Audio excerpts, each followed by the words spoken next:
Patient is prescribed 100 milligrams of Tramadol.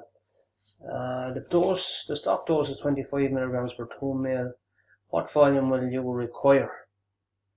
Right now, the quick spot here, like the quick spot method, as Joe used to call it there, this quick spot would be that the patient requires 100 milligrams. That's what the patient requires.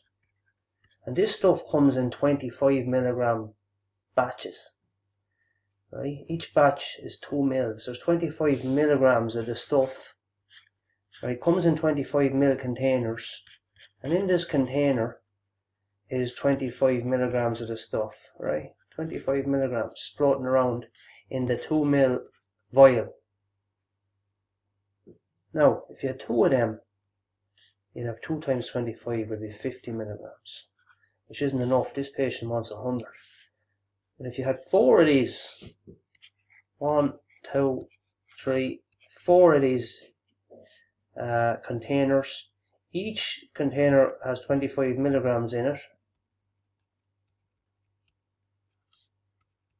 Okay, add up. So how many containers do you need? You need 4 containers. So each container has a volume of 2 ml.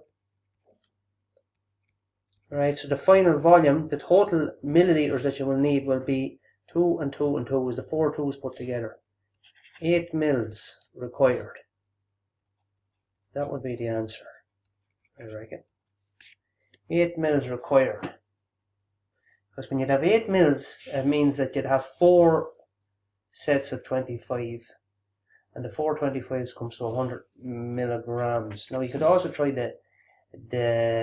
you could also do this using the formula. But this is an alternative method of doing it. So you see if you come to the same answer.